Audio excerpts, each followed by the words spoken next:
हाँ बेटा, कैसे हो?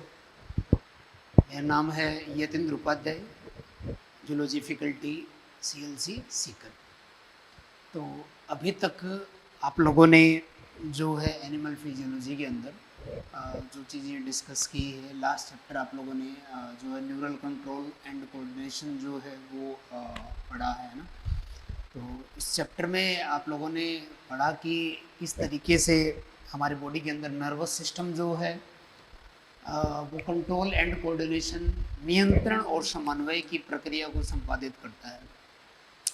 लेकिन किस तरीके से ये जो तंत्रिका तंत्र है ये शरीर के अंदर नियंत्रण समन्वय स्थापित करे, इसमें इसकी और कौन सी संरचनाएं हैं हमारे शरीर की जो सहायता करती हैं। तंत्रिका तंत्र को कैसे पता लगे कि शरीर को अब इस प्रकार के अनुकूलन की जरूरत है ना। शरीर के अंदर और बाहर की तरफ जो वातावरण है उस वातावरण में अनेक परिवर्तन होते हैं और इन परिवर्तनों के अनुसार हमें ढलना पड़ता है। और अगर इन परिवर्तनों के अनुसार हम ढल जाते हैं तो हमारे शरीर के अंदर उसके अनुसार अनुकूलन आता है और हम अच्छे तरीके से पूरी एफिशिएंसी के साथ कार्य कर पाते हैं। लेकिन उस अनुकूलन को स्थापित करने के लिए तंत्रिका तंत्र जो है उसकी सहायता की जाती है और उसके लिए कुछ संरचनाएं हैं जिनको सेंसरी रिसेप्टर, संवेदी ग्राही या संवेदना ग्राही कहा जाता है। ये ग्राही हमारे शरीर के बाहर की तरफ भी है और ये ग्राही हमारे शरीर के अंदर भी मौजूद है।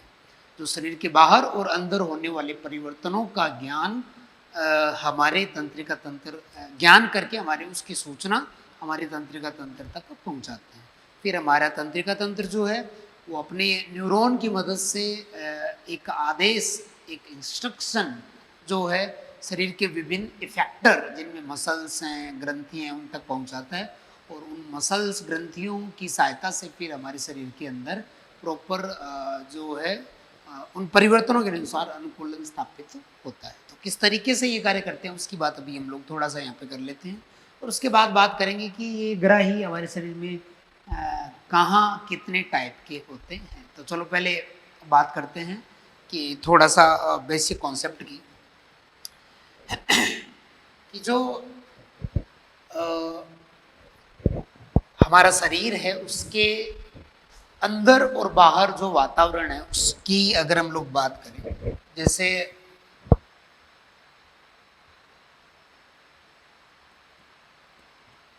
एक्सटर्नल एनवायरनमेंट, बाहरी वातावरण, या बाह्य वातावरण, और एक है इंटरनल एनवायरनमेंट, इंटरनल एनवायरनमेंट, आंतरिक वातावरण। तो बेटा इन दोनों वातावरण के अंदर परिवर्तन आते रहते हैं और इन परिवर्तनों के ज्ञान के लिए हमारे शरीर के अंदर कुछ संवेदी ग्राही है, संवेदना ग्राही। ये संवेदना ग्राही जो है वो सरल भी हो सकते हैं या जटिल भी हो सकते हैं। जटिल जैसे हमारा ईयर है, हमारी आंखें हैं, ये जटिल हैं। सिंपल भी हो सकते हैं जैसे हमारी स्किन है उसके अंदर नर्व एंडिंग की फॉर्म में सिंपल ग्राही होते हैं जिसकी बात अभी हम लोग करेंगे। तो ये सरल भी हो सकते हैं और जटिल भी हो सकते हैं। तो बाह्य वातावरण के परिवर्तनों का ज्ञान करने के लिए जो संवेदना ग्राही हैं वो शरीर के बाहर उपस्थित होते हैं। बाह्य वातावरण में होने वाले परिवर्तनों का ज्ञान करने के लिए जो संवेदना ग्राही हैं उनको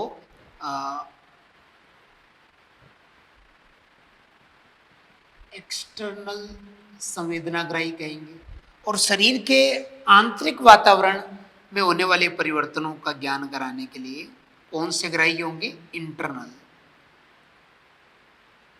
तो संवेदनाग्राही भी दो तरीके से हो गए, शरीर के बाहर भी और शरीर के अंदर भी है। इस तरीके से इन ग्राहियों की सहायता से बाहरी और आंतरिक वातावरण में होने वाले परिवर्तनों का पता लगता है।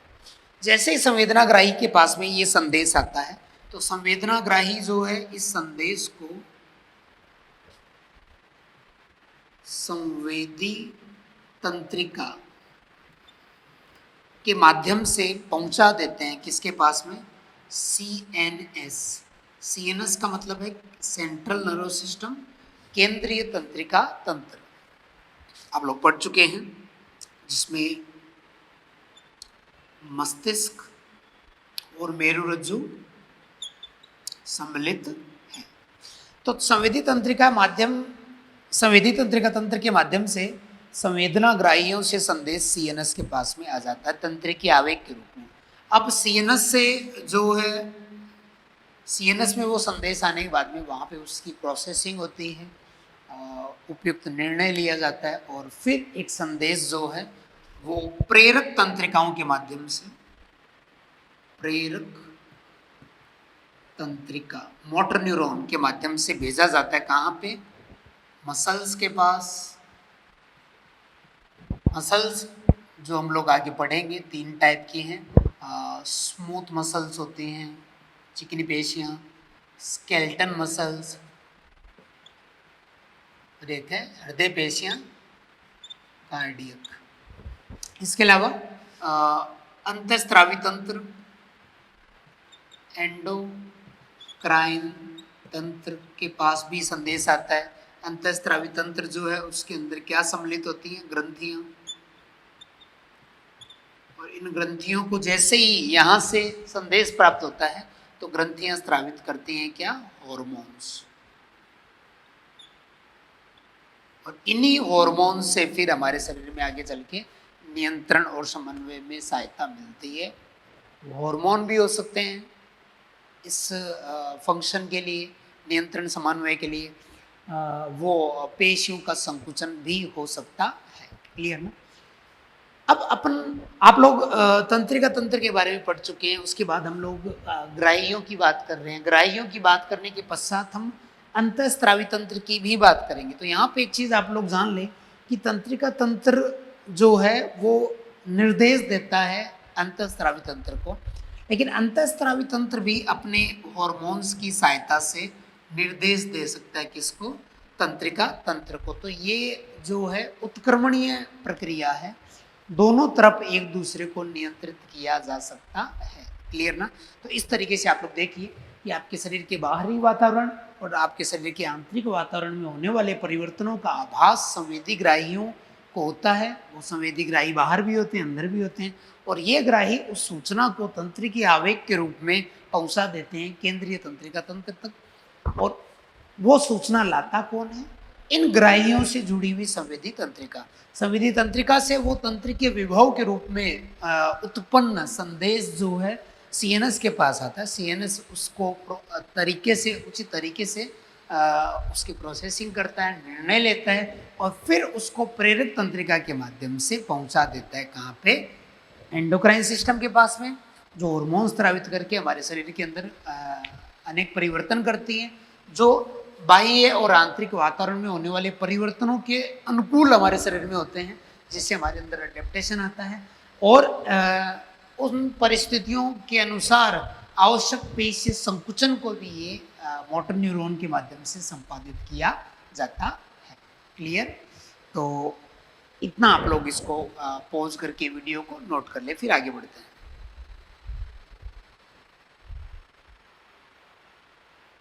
ओके, चलें आगे। अब हम लोग बात करते हैं कि ये ग्राही जो हैं वो हमारे शरीर में कितने प्रकार के होते हैं। ठीक है?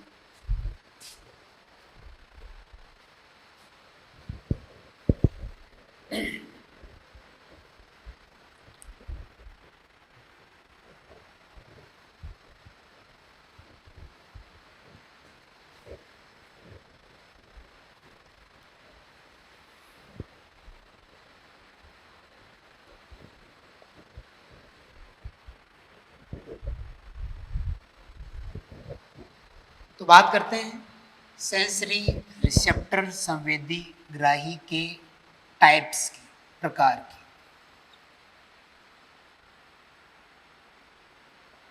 संवेदी ग्राहियों के प्रकार की दो आधार पे बात करेंगे। सबसे पहला होगा कि इनकी लोकेशन, इनकी स्थिति, कि ये शरीर में कहाँ उपस्थित होते हैं। दूसरा, किस प्रकार की संवेदना से ये प्रेरित होते हैं, स्टिमुलेट होते हैं। तो इन दो आधार पे हम लोग बात करते हैं।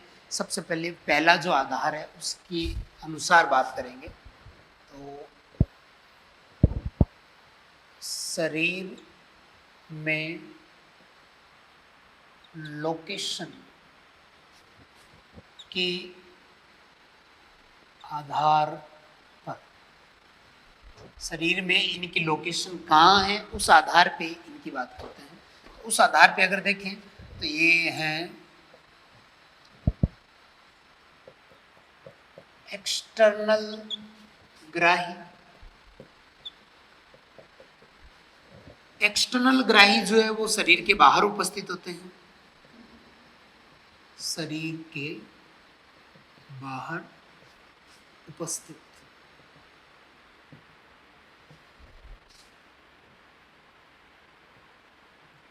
वातावरण के डायरेक्ट संपर्क में ये होता है। क्लियर ना? जैसे हमारी आंखें हैं, हमारी त्वचा है, हमारे कान हैं, तो एक तरीके से बॉडी के बाहर होने वाले परिवर्तनों का तुरंत हमें आभास करवा देते हैं। तो इस आधार पे ये एक्सटर्नल ग्राही हो गए। फिर इंटरनल, जिनको विसरल भी कहते हैं, विसरल ग्राही, ये शरीर के अंदर की तरफ उपस्थित होते हैं और शरीर के आंतरिक वातावरण में होने वाले परिवर्तनों का ज्ञान हमारे तंत्रिका तंत्र को करवाते हैं, केंद्रीय तंत्रिका तंत्र तक ये संदेश को पहुंचाते हैं। तो शरीर में अंदर शरीर के आंतरिक ऑर्गन या अंगों में उपस्थित और शरीर के आंतरिक वातावरण में होने वाले परिवर्तनों का पता लगाते हैं, है ना। जैसे हम कह सकते हैं कि तुम लोगों ने श्वसन तंत्र पढ़ लिया होगा, उसमें आप लोगों ने पढ़ा कि है ना किस तरीके से हमारी श्वसन की जो दर है वो बढ़ती या घटती है। उसके लिए हमारे रक्त के अंदर बढ़ी हुई CO2 और हाइड्रोजन आयन की सांद्रता का पता लगाया जाता है। और उसके लिए रसायन ग्राही हमारे अंदर होते हैं। रसायन ग्राही कीमो रिसेप्टर जो दो प्रकार के होते हैं, सेंट्रल और पेरिफेरल। सेंट्रल कीमो रिसेप्टर आप लोगों ने पढ़ा है, मेडुला में होते हैं। और पेरिफेरल कीमो रिसेप्टर जो है वो हमारे कैरोटिड और एरोटिड बॉडीज के अंदर होते हैं। आप लोग ये चीज़ें पढ़ चुके हैं। तो वो आंतरिक ग्राही है जो शरीर के अंदर होने वाले परिवर्तनों का, जैसे कौन सा परिवर्तन, ब्लड में CO2 हाइड्रोजन आयन का बढ़ना, मतलब ब्लड के pH का गिरना, और उसके अकॉर्डिंग फिर ब्रीदिंग रेट बढ़ती है ना। इसी तरीके से शरीर के अंदर ब्लड में ग्लूकोज के स्तर में उतार चढ़ाव का भी पता ऐसे ग्राही लगा सकते हैं। pH में उतार चढ़ाव का पता लगा सकते हैं ना। और भी कई परिवर्तन जो हमारे शरीर के अंदर होते हैं उनका ज्ञान हमारे तंत्रिका तंत्र को तुरंत हो जाता है और उसके अकॉर्डिंग डिसीजन लिया जाता है और शरीर के अंदर समस्थापन क्रिएट किया जाता है, स्थापित किया जाता है, जिसकी वजह से हम लोग सामान्य रूप से कार्य कर पाते हैं। क्लियर ना? तो बहुत सारे इंटरनल विसरल रिसेप्टर भी हमारे शरीर में मौजूद हैं। एक और लोकेशन के बेसिस पे है जिसको आपको याद रखना है, प्रोप्रियो रिसेप्टर।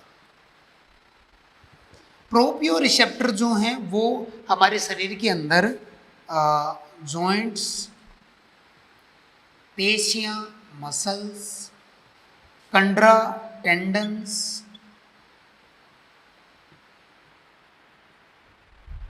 इत्यादि में उपस्थित होते हैं।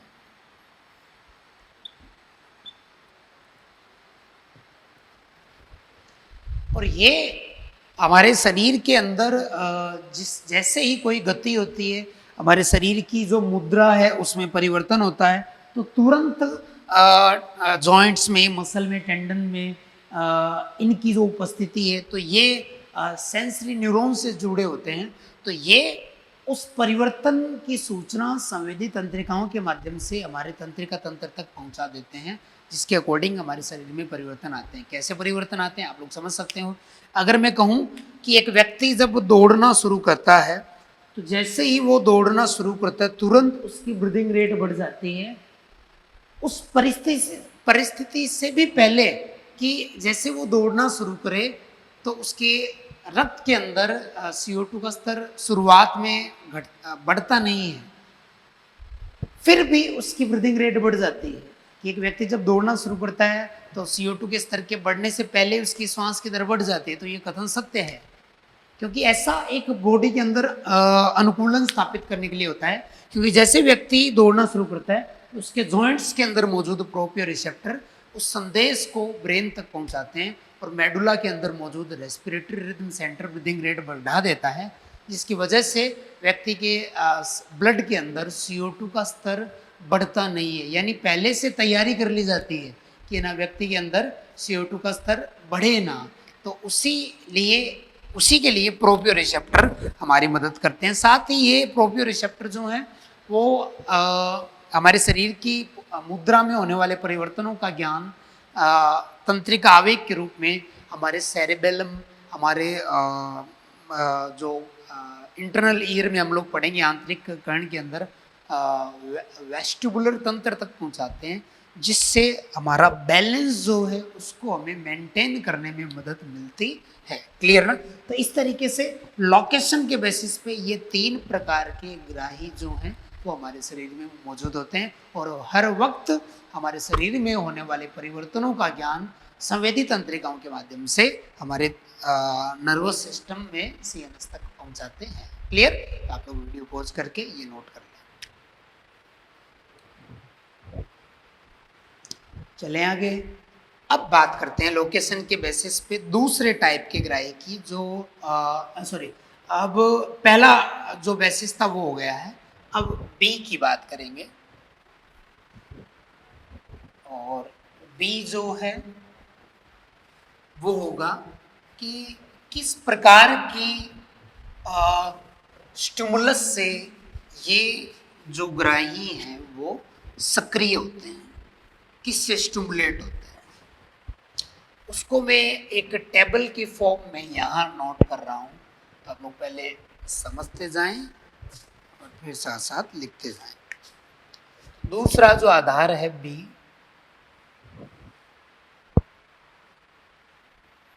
स्टिमुलेशन के आधार पर, मतलब प्रेरित होने के आधार पर। स्टिमुलस का टाइप क्या है? स्टिमुलस का टाइप,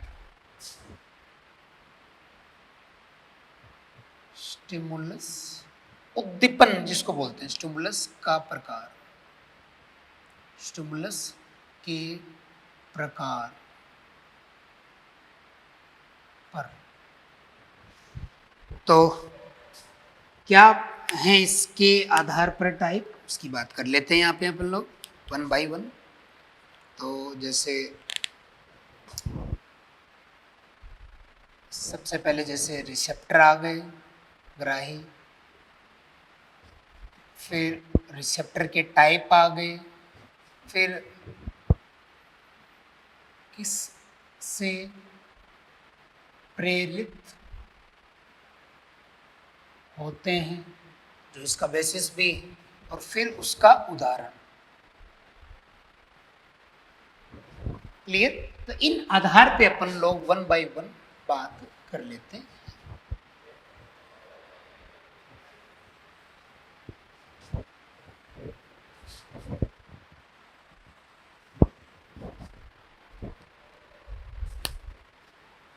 तो चलो देखो, सबसे पहले जो रिसेप्टर है उसकी बात कर रहे हैं, वो है यांत्रिक ग्राही। यांत्रिक ग्राही, मैकेनिकल रिसेप्टर बोलते हैं इसको इंग्लिश में, मैकेनिकल रिसेप्टर। यांत्रिक ग्राही जो है वो हमारे शरीर में किसी भी यांत्रिक बल की वजह से प्रेरित होते हैं। आप लोग जो हैं नर्व फिजियोलॉजी पढ़ चुके हैं शायद, और उसमें आप लोगों ने पढ़ा है कि नर्व जब एक्टिवेट होती है तो उसके ऊपर कुछ पंप चैनल वर्क करते हैं ना। तो यांत्रिक ग्राही जो हैं, यांत्रिक मैकेनिकल रिसेप्टर जब भी किसी यांत्रिक बल की वजह से ओपन होते हैं तो इनके ओपन होते ही आयनों का अंदर की तरफ प्रवाह होता है।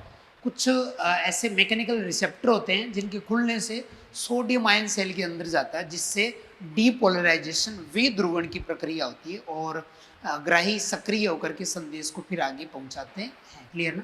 तो यांत्रिक ग्राही के भी कुछ टाइप्स हैं जिनको हम लोग यहाँ पे डिस्कस कर रहे हैं। तो उसमें पहला जो टाइप है उसकी अगर बात करें तो ये है टेंगो ग्राही। टेंगो ग्राही, ये टेंगो ग्राही जो एक यांत्रिक ग्राही है किससे प्रेरित होगा? तो ये प्रेरित होगा टच व दाब से, छूने से और प्रेशर से ये टेंगो रिसेप्टर जो है वो एक्टिवेट होता है। उदाहरण में जैसे Merkel disc,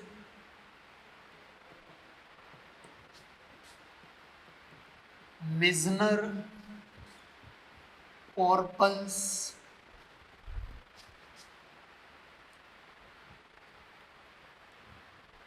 Merkel disc, Meissner corpuscles, Pacinian corpuscles, ये कुछ उदाहरण हैं जिनको अपन लोग इस टेबल के बाद डिस्कस करेंगे। ठीक है, ये जो ग्राही हैं ये हमारी त्वचा में पाए जाते हैं, इसलिए कह सकते हैं कि मोबाइल के स्क्रीन की तरह हमारी त्वचा भी टच टेक्नोलॉजी वाली है जो काफ़ी पहले विकसित हो गई थी। तो हम लोग प्रेशर को, छूने को महसूस कर पाते हैं। क्यों? क्योंकि हमारी त्वचा में ये ग्राही पाए जाते हैं जिनसे संवेदी तंत्रिका जुड़ी होती है, जो त्वचा से आवेग को हमारे मस्तिष्क की पैराइटल लोब तक पहुंचाती है। आप लोग पढ़ चुके हैं कि टच का, प्रेशर का ज्ञान हमारे सेरेब्रम में पैराइटल लोब कराती है। तो पैराइटल लोब संवेदी तंत्रिकाओं के माध्यम से इन्हीं से जुड़ी होती है और ये त्वचा से उन परिवर्तनों को हमारे मस्तिष्क के उन भागों तक पहुंचाते हैं। चले आगे। ठीक है, दूसरे ग्राही की बात करते हैं। सॉरी, पहले मैकेनिकल में ही दूसरे की बात करते हैं। फोनो रिसेप्टर, फोनोग्राही, ये आवाज व कंपन से प्रेरित होते हैं। और ये जो फोनो रिसेप्टर हैं जो आवाज और कंपन से प्रेरित होते हैं, जो एक प्रकार के मैकेनिकल रिसेप्टर हैं, ये हमारे इंटरनल ईयर के अंदर मौजूद होते हैं। इंटरनल ईयर में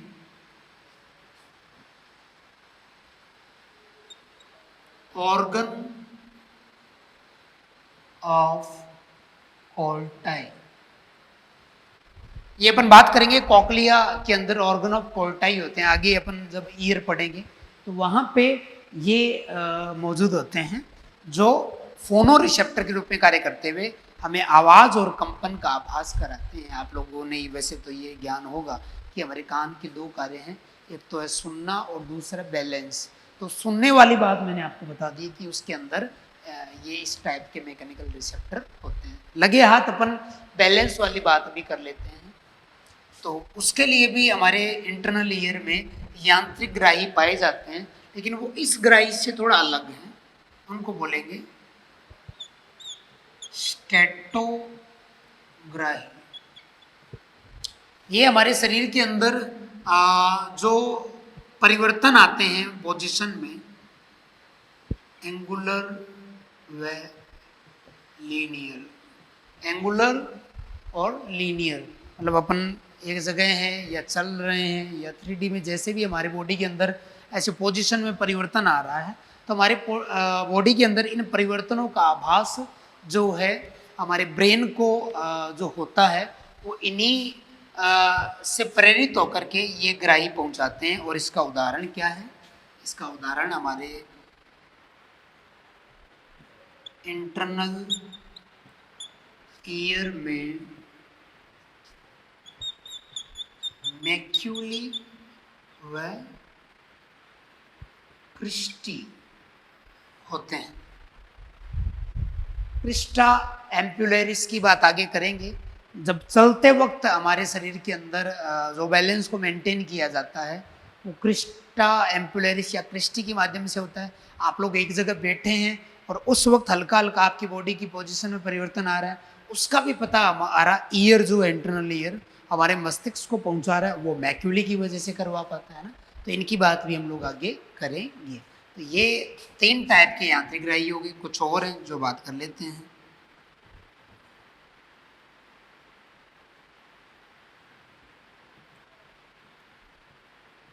एल्जेसिक ग्राही या इनको कह सकते हैं दर्द ग्राही।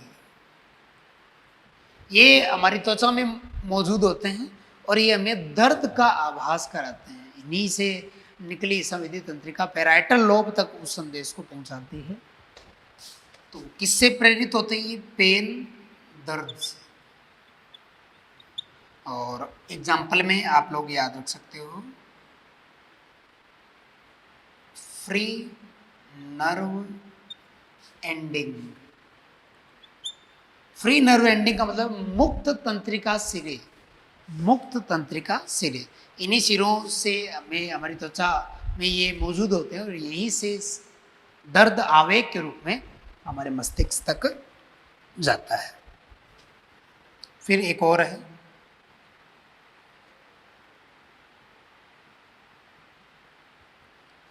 रहीयोग्राही, जो जल में जो बहाव है उसकी वजह से प्रेरित होता है और ये मछलियों के अंदर पाया जाता है। और वहाँ पे जल में होने वाले कंपन का भी, गति का भी वो मछलियों को आभास कराता है, क्योंकि मछलियों के अंदर कान सुनने में मदद नहीं करते हैं। यही ग्राही उनको सुनने में मदद करते हैं। इसको बोलते हैं लेटरल लाइन संवेदी अंग। किस में होते हैं? फिश में। अपन ये एनिमल किंगडम में पढ़ेंगे, उनके सुनने में ये मदद करते हैं उनको, ठीक है ना। तो ये कुछ यांत्रिक ग्राही थे जिनकी बात हम लोगों ने यहाँ पे की है। फिर अगले ग्राही की तरफ बढ़ते हैं, उससे पहले आप लोग इसको पॉज करके नोट कर लो।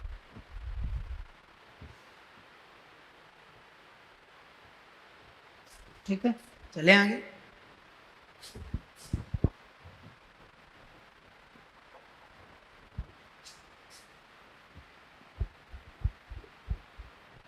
अगला ग्राही जो है, जैसे ये यांत्रिक ग्राही था, इसमें यांत्रिक बल की वजह से mechanical gated sodium channel open होते हैं। मैकेनिकल गेटेड सोडियम चैनल, और जिससे आवेग उत्पन्न होता है। अब अपन कुछ अलग टाइप के ग्राही की बात करेंगे। इसको प्रेरित करने वाला आवेग अलग प्रकार का होता है, और वो कौन सा है? वो है प्रकाश ग्राही, फोटो रिसेप्टर। प्रकाश ग्राही, फोटो रिसेप्टर।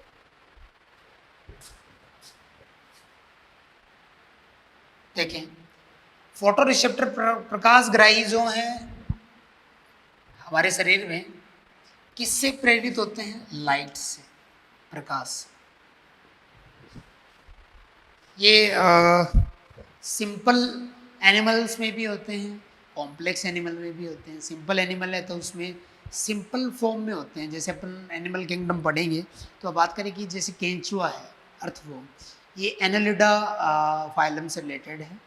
केंचुए में कोई कॉम्प्लेक्स ऑर्गन तो हमारी तरह होता नहीं है। जैसे हमारे अंदर आंखें होती है, वैसे केंचुए में कोई आंखें तो नहीं है, लेकिन उसकी जो अधिचर्म है, उसकी जो एपिडर्मिस है, उसमें ऊपर की तरफ सिंपल टाइप के ग्राही होते हैं, फोटो रिसेप्टर होते हैं, जो प्रकाश की तीव्रता का उसको विज्ञान करवाते हैं। इसलिए कैंची को पता लग जाता है कि किस दिन धूप निकली हुई है, किस दिन सूर्य की रोशनी तेज़ है, इसलिए वो उसी दिन बाहर आते हैं जिस दिन धूप नहीं होती है, क्योंकि उनको धूप की इंटेंसिटी का पता लग जाता है। क्योंकि अगर धूप में वो बाहर निकल जाएंगे तो उनकी अधिचर्म सूख जाती है, उनकी डेथ हो सकती है ना।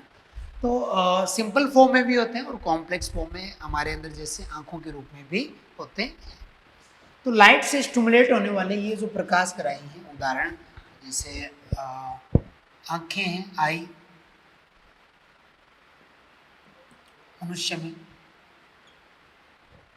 और इसके अलावा कंपाउंड आई भी होती है जिसको बोलते हैं संयुक्त नेत्र, संयुक्त नेत्र।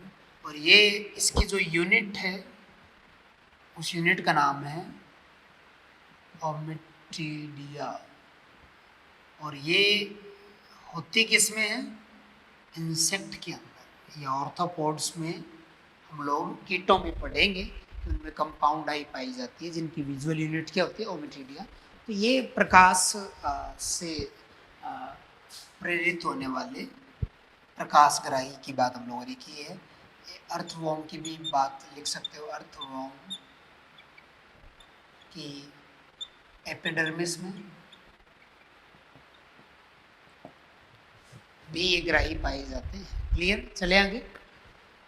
तीसरा जो टाइप हम लोग यहाँ पे डिस्कस कर रहे हैं वो है कीमो रिसेप्टर, कीमोग्राही। कीमोग्राही जो है उसके टाइप्स की बात करें तो वो है ओल्फैक्टरी, एक है गस्टेटरी, ओल्फैक्टरी और गस्टेटरी। तो ओल्फैक्टरी जो टाइप का कीमो रिसेप्टर है, ये किससे प्रेरित होता है? ये जो है तरल में घुले रसायन से, जैसे मैकेनिकल गेटेड सोडियम चैनल होते हैं मैकेनिकल रिसेप्टर में, लाइट गेटेड चैनल भी होते हैं। लाइट गेटेड चैनल तो नहीं है, लेकिन लाइट के गिरने से उन चैनल को अप्रत्यक्ष रूप से नियंत्रित किया जाता है। उसी तरीके से फिर तीसरा कीमो रिसेप्टर है। हाँ, केमिकल गेटेड सोडियम चैनल होते हैं जिनकी वजह से हमें स्वाद का ज्ञान होता है और गंध का ज्ञान होता है। तो गस्टेटरी टाइप के जो रिसेप्टर हैं वो भी ऑल्फैक्टरी, ऑल्फैक्शन तरल में की जगह यहाँ पे ऑल्फैक्टरी में, चलो ये लिख लो, और इसमें भी फिर गस्टेटरी में भी यही आ जाएगा। थोड़ा सा डिफ्रेंशिएट यहीं पे हम लोग आगे कर लेंगे। एग्जाम्पल में देखें अगर, तो ऑल्फैक्टरी गंध ज्ञान के लिए है और गस्टेटरी स्वाद ज्ञान के लिए है। तो गस्टेटरी जो है वो टेस्ट बड, स्वाद कलिका, स्वाद कलिका,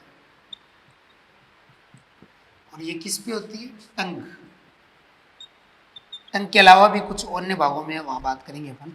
और ये स्वाद ज्ञान से संबंधित है। गस्टेटरी जो है, अच्छा सॉरी उल्टा हो गया, चलो गस्टेटरी वाला ये हो गया कि गस्टेटरी टेस्ट बड में होती है और ये स्वाद कलिका इसको बोलते हैं, और ये स्वाद ज्ञान से संबंधित है जीभ के ऊपर। और ऑल्फैक्टरी जो है उसको मैं ऐसे कर लिख देता हूँ, ये गंध ज्ञान के लिए। और गंध ज्ञान के लिए कहाँ पे? नासा कक्ष की रूफ में ऑल्फैक्टरी कला के रूप में मौजूद होती है। क्लियर? तो इस तरीके से कीमो रिसेप्टर हमारे शरीर में नाक और जीभ पर होते हैं, जो क्रमशः गंध ज्ञान और स्वाद ज्ञान से संबंधित है। इन्हीं की डिटेल अभी आगे डिस्कस भी करेंगे। चौथे टाइप की बात कर लेते हैं, उससे पहले तुम लोग पॉज करके नोट कर लो।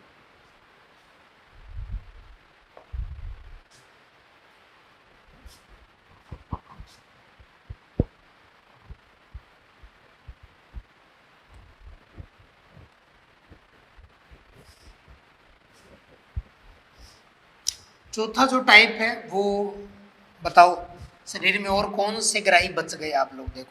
मैकेनिकल हो गए, फोटो हो गए, कीमो हो गए, और आपको किस प्रकार की संवेदना का ज्ञान होता है? सोचो, विचार करो। और किस प्रकार की संवेदना हमें पता लग सकती है, जिसके बारे में अभी तक हम लोगों ने यहाँ पे डिस्कस नहीं किया है? वो संवेदना है टेम्परेचर, तापमान, कोल्ड और हीट। उसका भी तो पता लगता है, सर्दी गर्मी का हमें पता लगता है। इसका मतलब है उसके लिए भी हमारे अंदर ग्राही पाए जाते हैं। तो चौथा जो टाइप है वो है थर्मो रिसेप्टर, थर्मोग्राही। थर्मो मतलब ताप ग्राही। ये टेम्परेचर में होने वाले परिवर्तनों का हमें ज्ञान करवाते हैं। तो थर्मो रिसेप्टर के जो टाइप हैं उसमें कोल्ड के लिए और हीट के लिए। इसे कोल्ड के लिए जो ये कोल्ड रिसेप्टर प्रेरित होते हैं, वो किससे प्रेरित होंगे? 10 डिग्री से लेके 20 डिग्री सेंटीग्रेड तापमान इन कोल्ड रिसेप्टर को प्रेरित करता है। इसी तरीके से हीट के लिए 25 डिग्री सेंटीग्रेड से लेके 40 डिग्री सेंटीग्रेड टेम्परेचर, तापमान इन ग्राहियों को प्रेरित करता है, जो दोनों ही हमारी त्वचा में मौजूद हैं। और एग्जाम्पल में तुम लोग कोल्ड वाला याद रखोगे, क्रेयूज के बल्ब, और हीट के लिए याद रखोगे रूफिनी के बल्ब। ये दोनों ही हमारी त्वचा में पाए जाते हैं। अभी एक डायग्राम बनाएंगे, उसमें चर्चा करेंगे। तो इस तरीके से 4 प्रकार के रिसेप्टर हो गए। जिस तरीके से आपको मैंने लिखा है टेबल फॉर्म में, इनको आपको याद करना है। तो वीडियो पॉज करके नोट कर लो।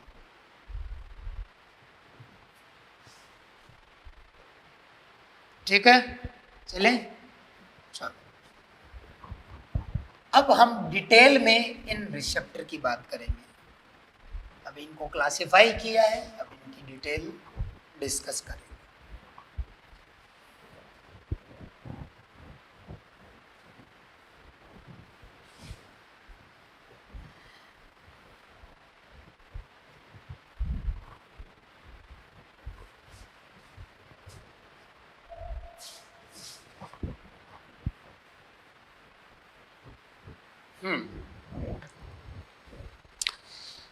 तो अब इसमें सबसे पहले आपको मैं बता देता हूं टेंगो रिसेप्टर के रिगार्डिंग, जो कि मैकेनिकल में आता है। टेंगो ग्राही,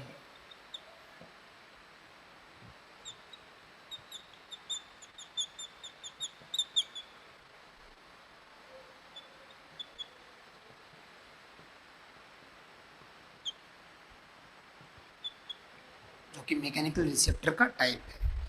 तो इससे संबंधित एक हमारी त्वचा का एक फिगर है, उसी में आपको ये पूरा मैं एक्सप्लेन कर देता हूँ।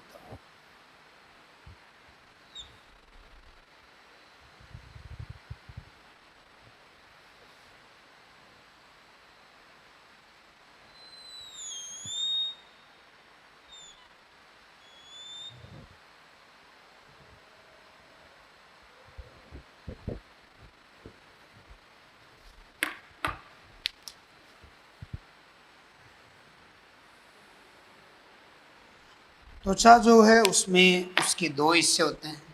सबसे ऊपर जो ब्लैक कलर में आपको नजर आ रहा है ये है अधिचर्म।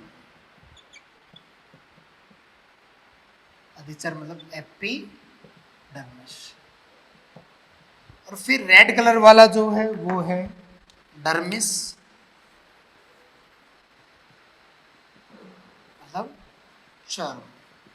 तो अधिचर्म और चर्म दोनों को मैंने यहाँ पे प्रदर्शित किया है और ये हमारी जो त्वचा है उससे संबंधित डिस्कशन यहाँ पे हो रहा है। तो त्वचा में सबसे ऊपर की तरफ अधिचर्म है, उसके नीचे चर्म मतलब डर्मिस है। अब टेंगो रिसेप्टर की हम लोग बात करें तो वहाँ पे आप लोग देखें कि जो हमें दर्द का आभास होता है तो उसके लिए हमारी अधिचर्म में ही तंत्रिकाओं के मुक्त सिरे होते हैं जिनको फ्री नर्व एंडिंग बोलते हैं। ये हैं फ्री तंत्रिका सिरे।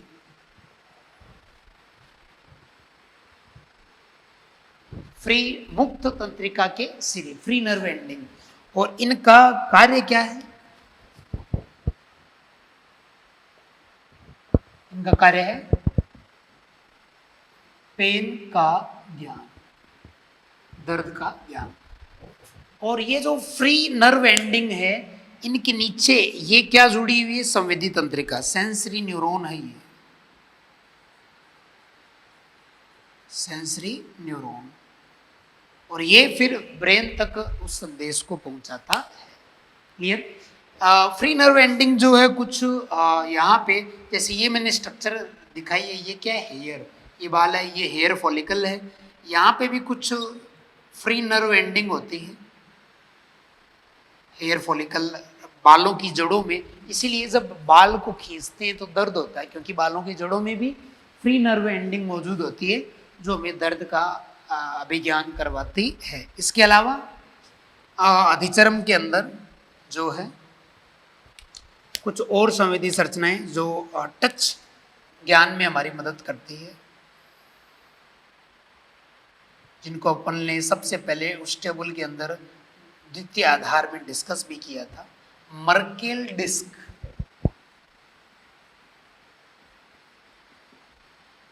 मर्केल डिस्क ये टच ज्ञान में मदद करती है।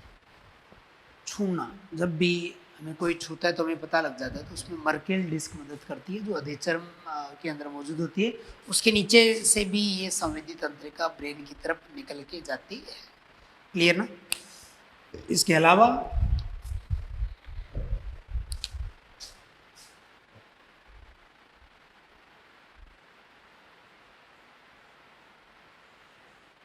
हल्के दाब और टच को महसूस करने के लिए डर्मिस के अंदर भी कुछ ऐसी संरचनाएं हैं और इसका नाम है मिजनर कॉर्पल्स। और इसका कार्य क्या है? टच व लाइट दाब या प्रेशर का ज्ञान करने में ये मदद करती है। इसके नीचे भी तंत्रिका निकली हुई है जो मस्तिष्क तक संदेश पहुंचाती है। एक गहरे दाब और टच को महसूस करने के लिए भी गहराई में डर्मिस की एक संवेदी संरचना है जिसका नाम है पेशिनियन कॉर्पल्स। और ये डीप प्रेशर का ज्ञान में हमारी मदद करती है। पेशिनियन कॉर्पस कैप्सुलेटेड होती है, इसके बाहर की तरफ एक कैप्सूल होता है जिसको कवर करके रखता है। तो ये कुछ टेंगो रिसेप्टर के अंतर्गत जो आपको मैंने टेबल में लिखवाया था उसको मैंने यहाँ पे एक्सप्लेन किया है। लगे हाथ आपको मैं मैकेनिकल रिसेप्टर के अलावा एक रिसेप्टर जो थर्मो रिसेप्टर मैंने आपको लिखा है वो भी इसी फिगर के अंदर मैं आपको बता देता हूँ। जैसे ये टेंगो रिसेप्टर हो गया, एक थर्मो रिसेप्टर भी जो आपको मैंने बताया था उसकी बात भी यहाँ पे कर लेते हैं।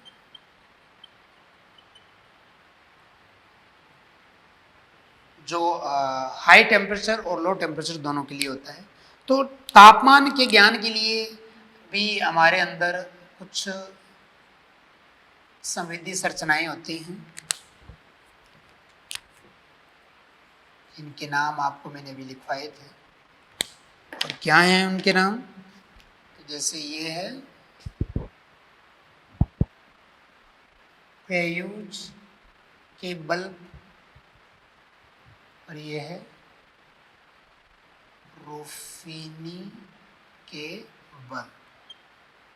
तो क्रायूज जो है वो कोल्ड के लिए, कोल्ड का सेंस करने में मदद करता है, और रूफिनी हीट का सेंस करने में मदद करता है। तुम लोग ऐसे याद रख सकते हो कि रेड हॉट आयरन, लाल गरम प्रेस स्त्री।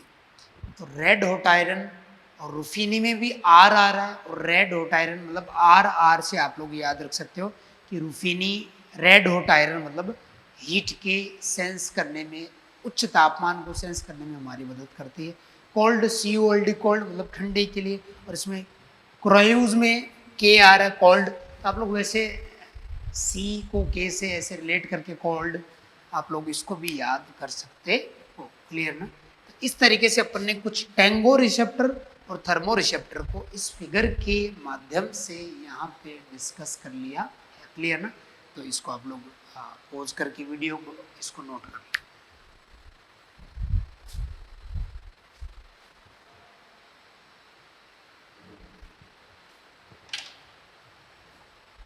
ठीक है, चले आगे। चलो,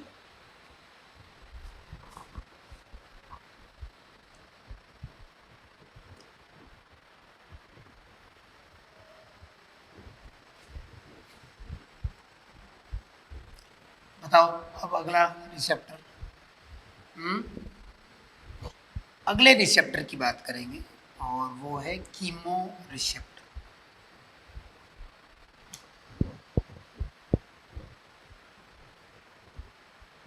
और कीमो रिसेप्टर में कितने टाइप बताए थे आपको? देखो टेबल में, ऑल्फैक्टरी और गस्टेटरी, इन दोनों की बात करें।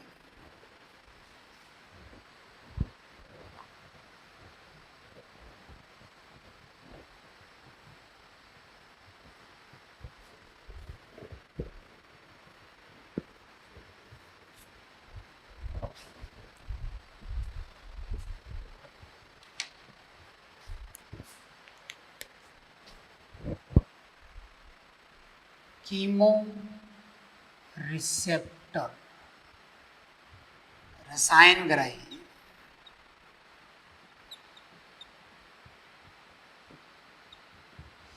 रसायन ग्राही जो हैं वो एनवायरमेंट में उपस्थित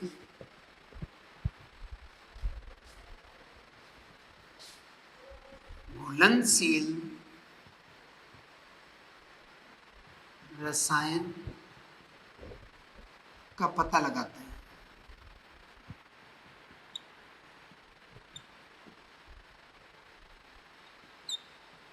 यहाँ पे एक बात मैंने लिखी है, घुलनशील। इन रसायनों का घुलना जरूरी है।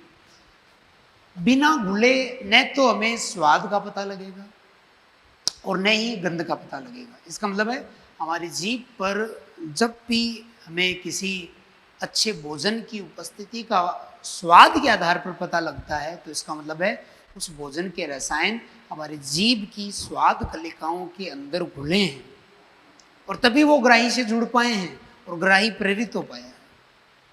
इसी तरीके से जब भी हमारे आसपास किसी अच्छे पकवान की उपस्थिति का हमें आभास होता है, तो इसका मतलब है उस पकवान से निकले गंध के रासायनिक कण हवा के माध्यम से तैरते हुए हमारे नाक में प्रविष्ट होते हैं, और हमारे नाक की गंध ज्ञान उपकला, स्निडेरियन उपकला या ऑल्फैक्टरी उपकला की म्यूकस की परत में जो तरल होता है उसमें जाके वो घुलते हैं, फिर रसायन ग्राही पे जुड़ते हैं, और फिर वो ग्राही सक्रिय होता है, जिसकी वजह से हमें गंध का ज्ञान होता है ना? तो अगर एक क्वेश्चन पूछ लिया जाए कि व्यक्ति को गंध का या स्वाद का ज्ञान कराने के लिए सबसे जरूरी आवश्यकता क्या है कि उस रसायन का डिजोल्व होना, ग्राही के पास उस रसायन का घुलना। क्लियर ना? तो इसकी बात हम लोग इस आधार पे आगे करते हैं। ठीक है, तो सबसे पहले बात कर लेते हैं ऑल्फैक्टरी रिसेप्टर की, गंध ज्ञान ग्राही।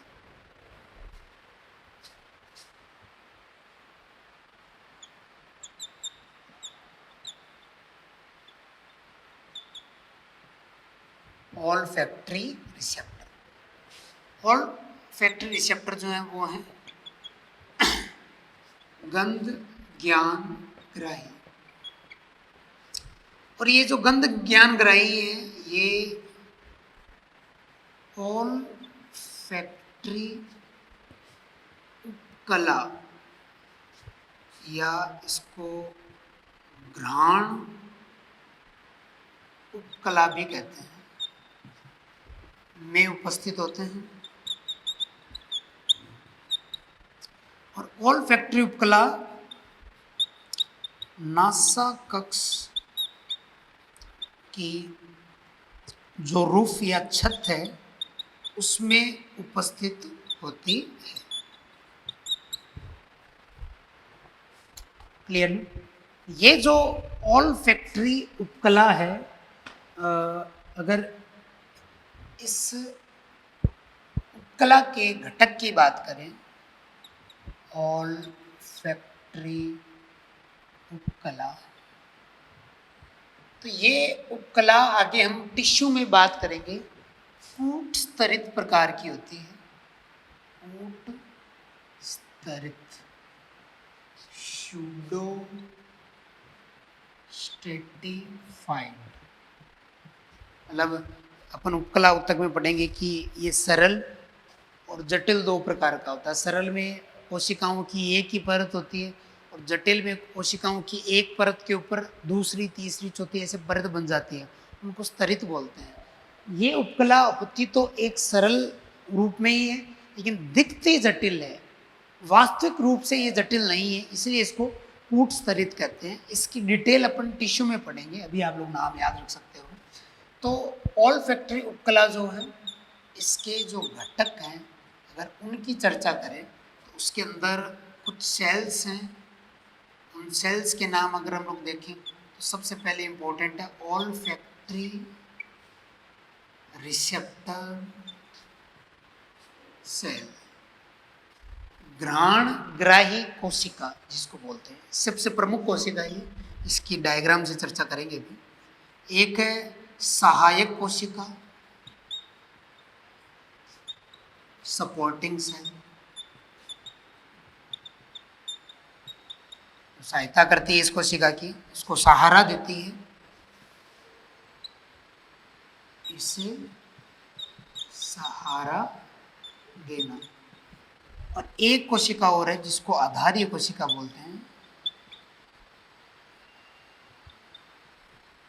जो बनाती है इस ऑल्फैक्टरी रिसेप्टर सेल को। जब ये खत्म हो जाती है, क्योंकि फिक्स इसकी लाइफ स्पेन है, उसके बाद ये मर जाएंगी, तो नई ऑल्फैक्टरी रिसेप्टर सेल को कौन बनाएगी? आधारीय कोशिका। तो ये 3 प्रकार की प्रमुख कोशिकाएं इस उपकला के अंदर पाई जाती हैं।